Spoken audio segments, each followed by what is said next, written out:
너무 비싼 호가 따라가지 마세요.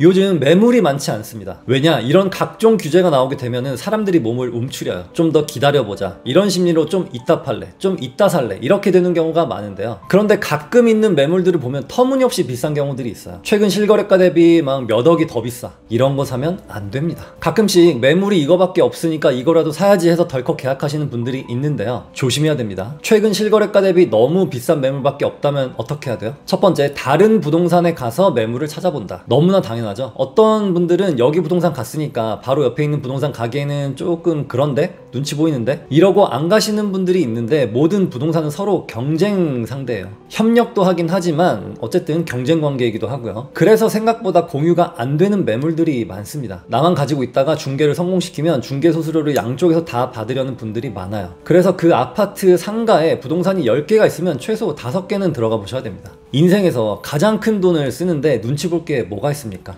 죄를 저지르는 것도 아니니까 많이 들어가서 최대한 많은 매물을 보시길 바랄게요. 두 번째, 주변에 비슷한 수준의 아파트들을 같이 본다. 비슷한 연식에, 비슷한 세대수에, 비슷한 금액대의 아파트들이 주변에 분명히 있습니다. 그런 게 없으면 오히려 나홀로 아파트라는 뜻이에요. 꼭 있어야 합니다. 그 아파트들의 매물도 같이 보시고요. 그런데 다른 아파트 보는 중에 첫 번째 갔던 부동산에서 전화가 옵니다. 그 매물에 얼마에 나왔던 거 있잖아요. 집주인이 몇천 빼준대요. 얼마 빼준대요. 이거 꼭 잡으셔야 돼요. 이거 빠지면 이제 매물 없어 라고 합니다. 근데 그거 믿으면 돼요, 안 돼요? 몇 천을 빼도 실거래가 대비 너무 비싸다면 아무 의미가 없죠. 부동산 사장님들은 밀당의 고수입니다. 사람의 심리를 잘 알아요. 매물이 별로 없고 이 정도면 너무 좋은 가격이고 이렇게 설득을 하는 분들이 있는데요. 판단은 내가 하는 겁니다. 또 어떤 사장님들은 이 정도 금액이면 너무 비싸, 좀 기다리면 떨어질 것 같은데 라고 하는 분들도 있는데요. 이것도 다 믿으면 안 됩니다. 내가 봤을 때 괜찮은 매물에 괜찮은 금액이면 사는 거예요. 지금 토지거래 허가구역으로 묶인 지역들이 있으면서 묶인 지역에서는 살짝 조정받은 매물들이 나오는 반면 그에 인접한 마포, 성동, 강동, 동작에서는 터무니없이 비싼 매물들이 나오는 경우가 많아요. 예를 들어서 파크리오 5구제곱, 옥수 리버젠 8사제곱의 시세가 비슷하게 흘러왔었어요. 그런데 파크리오는 그대로 있는데 옥수 리버젠만 튀어 올라간다? 그러면 이때는 단기적 고평가 구간이 되겠습니다. 어떤 외부 압력에 의해서 어디는 튀고 어디는 멈춘다면 그 튀는 곳을 잡으면 안 되죠. 부동산은 대출 정책이나 구역 지정 같은 외부 요소, 이런 것들은 잠깐 동안 미세한 충격만 줄 뿐 본질과는 거리가 있습니다. 따라서 부동산의 본질인 입지를 보고 판단하는 게 맞아요. 또 하나 예를 들어 볼게요. 송파 레미안 파인탑 27평과 마포 레미안 푸르지오 25평의 시세는 쭉 같이 흘러왔습니다. 그런데 레미안 파인탑이 토어제로 묶이면서 투자 수요가 줄면서 시세가 조금 멈추고 풍선 효과로 인해서 마레프의 시세가 올라간다면 그런 매물들은 또 주의해야겠죠. 늘 시세가 같았던 곳들이 같이 올라가는 건 상관없어요. 그렇지만 하나만 튀어 올라간다면 안 되겠죠. 그러면 어떻게 해야 돼요? 토지거래 허가구역으로 묶이기 전에 실거래가를 기준으로 판단을 하셔야겠습니다. 그래서 이쪽 15억에서 20억 언저리 하는 곳들 매수하실 때 주의를 하셔야 돼요. 근데 반대로 10억이 안 되는 곳들 있잖아요. 여기는 토어제랑은 크게 상관이 없어요. 그 절대 금액 차이가 많이 나기 때문인데요.